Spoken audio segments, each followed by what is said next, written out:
특검과 관련된 부분도 자, 저 내용은 우리가 다 들었기 때문에 특검 이제 새로 발의하지 않습니까? 그러면 야당에서. 1일 날 네. 한동훈 대표가 전격적으로 같이 하자고 선언할 가능성이 있다 없다 농협에서 어떻게 보세요? 그게 조금 또 좀 애매하긴 합니다. 애매합니까? 네, 왜냐하면 한동훈 대표가 결정적인 순간에 항상 이렇게 뭔가, 왜냐하면 본인이 뭔가 좀 표를 얻어야 되거나 뭔가가 딱 있지 않는 이상은 약간 태도를 좀 흐리는 그런 제스처를 그동안 많이 취해왔거든요. 근데 이게 왜 그러냐면 지난번에 총선하고 그럴 때 또 자기가 당대표하고 있을 때만 해도 우리는 특검, 제3자가 특검 추천하는 것만 받겠다. 딱 그렇게 됐잖아요. 근데 그건 사실은 민주당이 안 받을 줄 알고 그 얘기를 꺼낸 거라고 저는 확신을 했어요. 왜냐하면 그러고 난 다음에 민주당이 그래 알았다. 우리가 받으마. 빨리 해라. 그랬더니 그거 안 하고 있는 거잖아요. 그러고 나니까 딴소리 하면서 또 뭐라 그랬어요.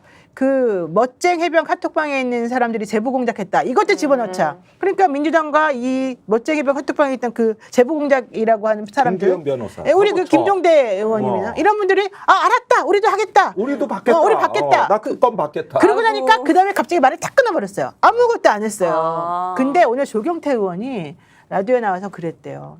특검, 최혜병 특검 안 할 수 있겠나?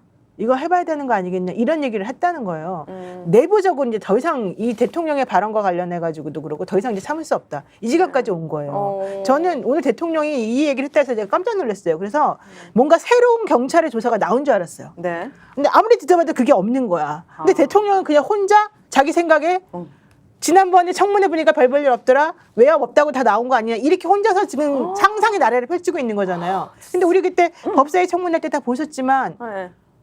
거기서 다 조목조목 다 사실은 다 얘기해 줬잖아요. 유재현 법무관리관이 실제 무슨 일이 있었습니다. 이시원이 뭐라 그랬습니다. 중간중간에 나와서 실토하듯이 말한 사람이 다 있었잖아요. 네. 그리고 그 이후에 나온 여러 가지 획대들은 전부 다 수사 외압이 있는 것으로 사실은 저는 다 해석을 했는데 네. 어떻게 대통령 혼자만 아무것도 없지 않습니까? 내가 그걸 보고 그랬다. 이런 말을 어떻게 합니까? 좀 더 적극적으로 해석하면 이제 오늘 이 일을 기화로 도화선이 되어서 이제 아예 돌아올 수 없는 다리를 건너버렸다. 국민의힘도 아예 대통령과 결별할 각오로 특검 받아서 김건희 문제 반드시 국민들이 원하는 방향대로 수사까지 받도록 해야 한다. 이렇게 가지 않겠습니까? 자, 그러니까 지난번 특검에서 여당 이탈표를 2~3표 정도로 보지 않았습니까? 3표 정도로 봤죠. 우리가 3표? 그때. 예. 이걸 보는데 여기서 이제 민주당이 한동훈 친화적인 특검안을 발의했을 때 이 숫자가 늘어날 수 있느냐를 좀 따져봐야 되고 네. 두 번째 거기서 한 가지 그 공개된 이탈표는 안철수 의원이에요.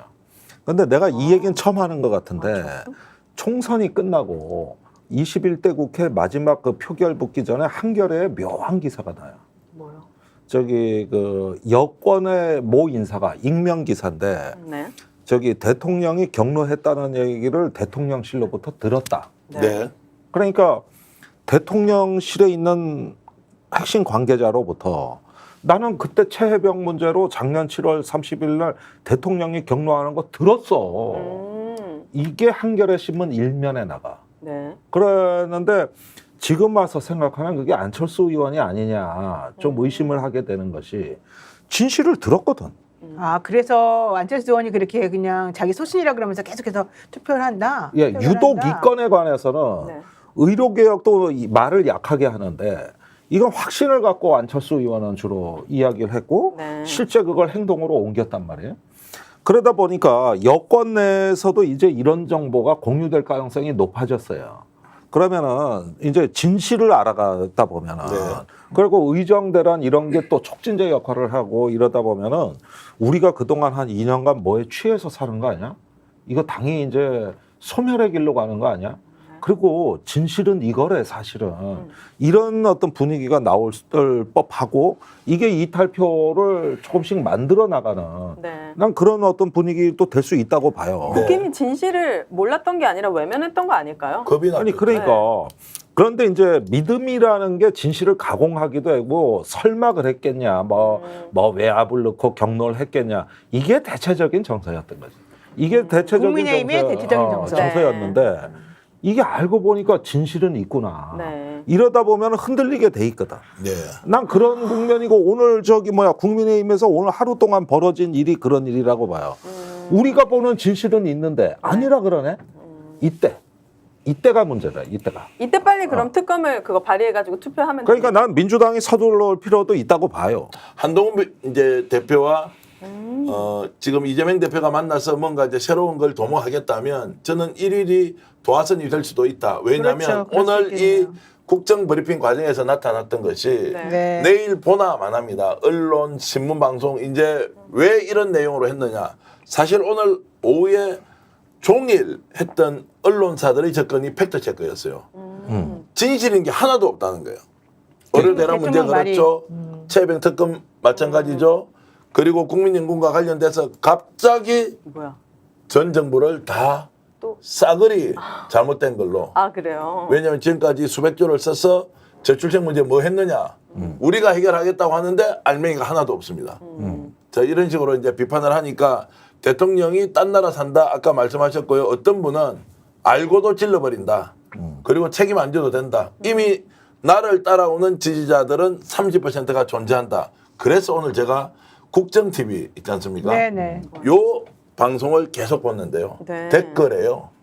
윤석열 대통령 짱짱짱짱짱짱 계속 올라가고 있습니다. 진짜요? 한 명이? 아 여러 명이? 아니 몇 거기에 동접자가 한 7,000명 정도 됐는데 7,000명 맞네. 다요? 윤 대통령 제대로 국정 운영한다. 야당 싸그리 없애라. 특검은 무슨 소리냐. 라고 하면서 와. 똑같은 사안을 보고 국민들이 어떻게 이렇게 다른 생각을 할 수 있느냐라고 와. 할 정도로 그렇구나. 댓글이 KTV를 통해서 나오는 그 생방송 장면에서는 제가 충격을 먹고 말았습니다. 그걸 믿고 대통령 가버린다는 거죠. 그렇죠. 몇 퍼센트인지 와. 중요하지 않다. 네. 그래서 오늘은 약간 추정스럽게 또는 추정기 있게 아니면 약간은 좀 가르치고 설득하는 이런 거 없이 막 좀 공격적으로 갔던 것도 대통령의 지금 어중은 너희들이 뭐라고 하더라도 나는 나의 길을 간다라고 이제 했던 상황이다 이런 말씀을 좀 드리고요. 스픽스는 말하는 언론입니다. 대세는 유튜브, 그중에서 스픽스. 좋아요, 댓글, 구독, 알림 설정. 여러분이 저희를 사랑해 주시고 우리가 여러분을 사랑하는 4가지 방법입니다.